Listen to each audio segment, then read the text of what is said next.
Hello guys, welcome to my YouTube channel RS technologies. आज की इस वीडियो में हम बात करने वाले हैं नेटपैड कॉन्फ़िगरेशन के बारे में। तो नेटपैड कॉन्फ़िगरेशन के अंदर में क्या होता है कि हमारे जो इंटरनल नेटवर्क है, यानी हमारा जो प्राइवेट नेटवर्क है, उसके अंदर में चाहे जितने भी प्राइवेट आईपी एड्रेसेस हो, हम उनकी जो मैपिंग है वो एक सिंगल पब्लिक आईपी एड्रेस के अंदर में कर सकते हैं। जैसे मैं यहाँ पे आपको करके बताऊँगा कॉन्फ़िगरेशन इसकी। तो यहाँ पे मैंने क्या सिनेरियो लिया कि जैसे आप मेरे प्राइवेट नेटवर्क के अंदर में देख सकते हो कि एक पीसी को मैंने 10.2 का आईपी एड्रेस दिया, दूसरे वाले को 10.3 का आईपी एड्रेस दिया और तीसरे वाले को 10.4 का आईपी एड्रेस दिया हुआ है। और इनकी जो मैपिंग है वो मैं करने वाला हूँ।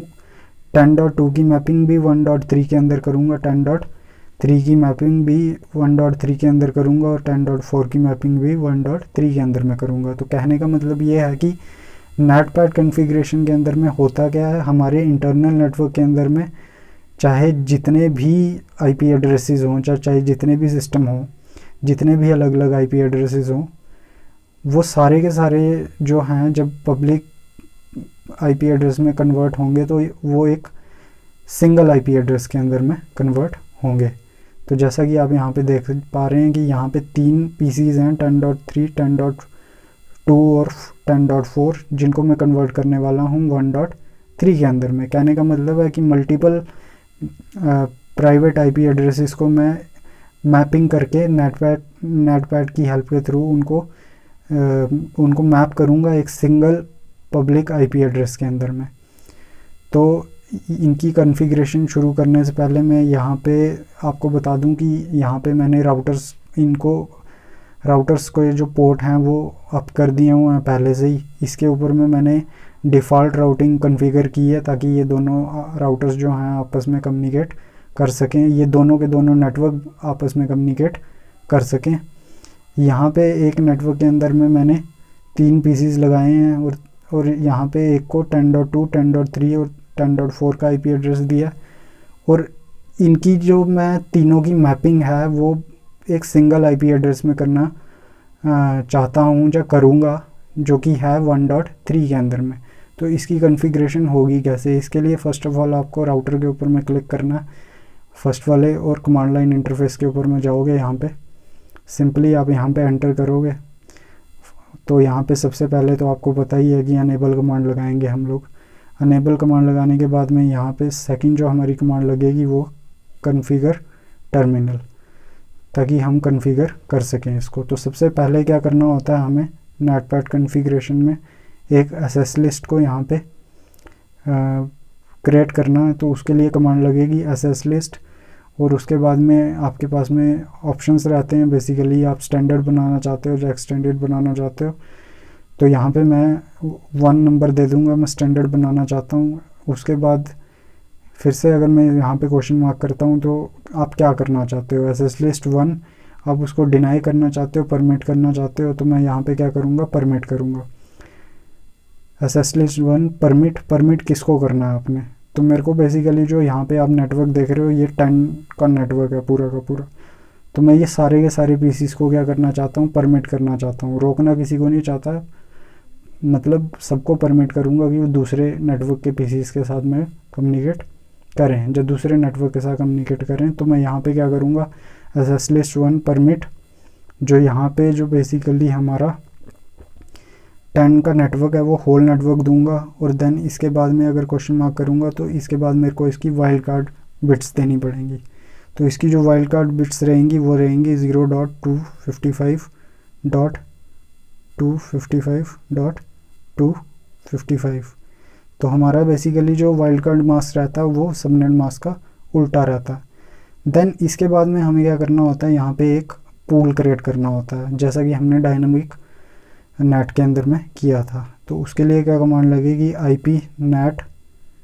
इसके बाद में अगर आप क्वेश्चन मार्क करते हो तो देखो यहाँ पे इनसाइड आउटसाइड और पूल का ऑप्शन होता है। तो मैं यहाँ पे क्या करूँगा, पूल टाइप करूँगा, पूल, और देन उसके बाद पूल का नाम देना होता है। जैसे फॉर एग्जांपल मैं यहाँ पे पूल का नाम जो है वो RS दे देता हूँ। पूल का नाम देने के बाद में आपको फिर से क्वेश्चन मार्क करना है। तो अब आपका पूल का स्टार्ट IP एड्रेस क्या रखना चाहते हो यहाँ पे, तो यहाँ पे जो आपका पूल का स्टार्ट आईपी एड्रेस है वो मैं 3 के अंदर में मैप करना चाहता हूँ उनको, तो 1.3 रखूँगा। और फिर से स्पेस करने के बाद अगर आप क्वेश्चन मार्क करोगे तो यहाँ पे एंड आईपी एड्रेस। तो अब मैं क्या करना चाहता हूँ इस सिनेरियो के अंदर कि इन तीनों के तीनों पीसीस को मैं एक ही single private public IP address के अंदर में मैप करना चाहता हूँ। तो यहाँ पे भी स्टार्ट आईपी एड्रेस और एंड आईपी एड्रेस जो रहेंगे वो सेम रहेंगे। तो स्टार्ट आईपी एड्रेस भी मेरा 1.3 रहेगा और एंड आईपी एड्रेस भी मेरा 1.3 ही रहेगा। देन इसके बाद में मेरे को क्या करना है, यहाँ पे नेट मास्क देना है। तो नेट मास्क लिखेंगे और देन उसके बाद में नेट मास्क देंगे। यहाँ पे नेट मास्क यानी हम सबनेट मास्क भी बोल सकते हैं। तो ये क्लास ए है, तो क्लास ए का डिफ़ॉल्ट जो सबनेट मास्क होता है वो 255.0.0. होता है। अगर आपने सबनेटिंग की है तो उसके अकॉर्डिंग भी आप यहाँ पे दे सकते हो। देन इसको मैं यहाँ से एंटर करूँगा और इसके बाद जो आपकी नेक्स्ट कमांड है वो IP NAT इनसाइड सोर्स। अब यहाँ पे सोर्स कितनी तरह के हैं हमारे पास में, एक तो लिस्ट है। तो लिस्ट हम कहाँ पे देते थे, एक तो लिस्ट है और एक स्टैटिक है। तो स्टैटिक बेसिकली हम कहाँ पे देते थे, स्टैटिक नेट के अंदर में, जहाँ पे हमें मैनुअल एंट्रीज करनी होती थी। बट यहाँ पे हमें मैनुअल एंट्रीज नहीं करनी। यहाँ पे हमारे पास में लिस्ट है जो हमने क्रिएट की है, यहाँ पे एसिस्ट 1 सोर्स। तो अब हमारे पास सोर्स क्या है, लिस्ट है, तो हम लिस्ट लिखेंगे और देन उसके बाद मेंशन करेंगे कौन सी लिस्ट है। तो हमारे पास यहाँ पे जो हमने क्रिएट की है ऊपर वो 1 है, तो 1 लिखेंगे और 1 के बाद में यहाँ पे पूल लिखेंगे और पूल का जो नाम है जैसे मैंने यहाँ पे RS दिया वो लिखेंगे। और इसके बाद में यहाँ पे आगे क्या लगाएंगे, ओवरलोड लगाएंगे और यहाँ पे इसको एंटर कर दूंगा मैं। ये हमारी थर्ड कमांड है। तो यहाँ पे अगर आप देखो जैसे हमारी डायनामिक नेट की कॉन्फ़िगरेशन होती थी वही सेम टू सेम कॉन्फ़िगरेशन है यहाँ पे। बट डिफरेंस क्या है, जैसे हमने यहाँ पे IP NAT pool RS start IP address भी सेम दिया और एंड IP एड्रेस भी सेम दिया। तो डायनामिक नेट के अंदर में हम स्टार्ट और एंड IP एड्रेस अलग अलग देते थे, यानी एक रेंज प्रोवाइड करते थे। बट यहाँ पर अगर आप नेटपैड कॉन्फ़िगरेशन करना चाहते हो तो यहाँ पे आपको स्टार्ट IP एड्रेस और एंड IP एड्रेस दोनों सेम रखने पड़ेंगे। देन उसके बाद में यहाँ पर आपको जैसे हम डायनामिक नेट के अंदर लिखते थे IP NAT inside source list और उसके बाद पूल का नाम लिखते थे और एंटर कर देते थे। यहाँ पे आपको पूल के नाम के बाद में एक और नया जो कमांड या वर्ड ऐड करना है जिसको हम क्या बोलते हैं, ओवरलोड।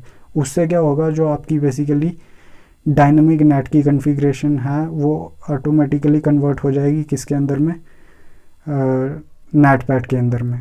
तो ये बेसिकली CCNA के एग्ज़ाम में भी क्वेश्चन पूछा जाता है कि कौन सा ऐसा वर्ड है या कौन सी ऐसी कमांड है जिसको लिखने से,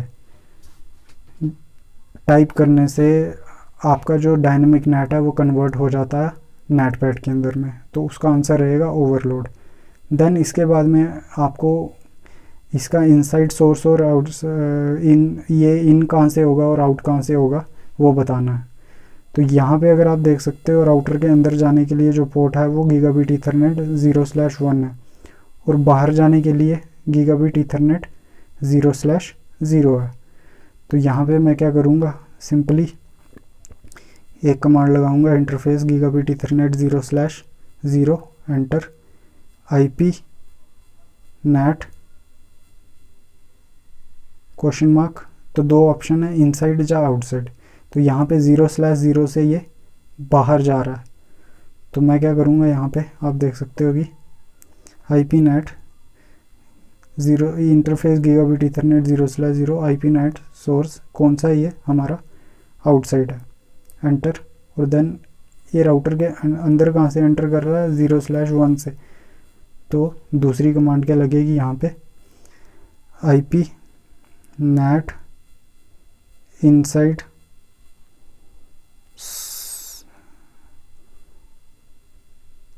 पहले तो इंटरफेस गीगाबिट ईथरनेट 0/1 आएगा, interface gigabit Ethernet 0/1 enter IP NAT inside, ये दो कमांड लगाओगे, एंटर करोगे और इस कॉन्फ़िगरेशन को अगर आप सेव करना चाहते हो तो do WR कर सकते हो। तो ये हमारी नेटपैड की कॉन्फ़िगरेशन थी। तो सबसे पहली कमांड क्या थी, हमने एक SS लिस्ट क्रिएट की, SS लिस्ट 1 परमिट 10 का होल नेटवर्क दे दिया और उसका वाइल्ड कार्ड मास्क दे दिया। Then IP NAT pool create किया RS नाम का, जिसमें स्टार्ट और एंड IP एड्रेस सेम लिखा और उसके बाद में उसका नेट मास्क प्रोवाइड किया। और देन थर्ड जो हमारी कमांड थी जिसके अंदर में हमने क्या किया, IP NAT inside source list 1 और पूल RS और उसके आगे एक नया वर्ड ऐड किया उसको नेटपैड के अंदर में कन्वर्ट करने के लिए, जो कि ओवरलोड था। और उसके बाद IP NAT जो इंटरफेस गीगाबिट ईथरनेट 0/0 के लिए उसको IP NAT आउटसाइड कर दिया और इंटरफेस गीगाबिट 0/1 उसको IP NAT इनसाइड कर दिया। और अब मैं क्या करूँगा, यहाँ से फर्स्ट ऑफ ऑल यहाँ पे आके इनको मैं पिंग करूँगा, तो पैकेट सेंड करूँगा इनको। तो यहाँ पे ये फेल बता रहा, तो 2-3 बारी में अगर मैं पैकेट सेंड करूँगा तो देखो अभी ये कम्युनिकेट कर रहे हैं आपस में।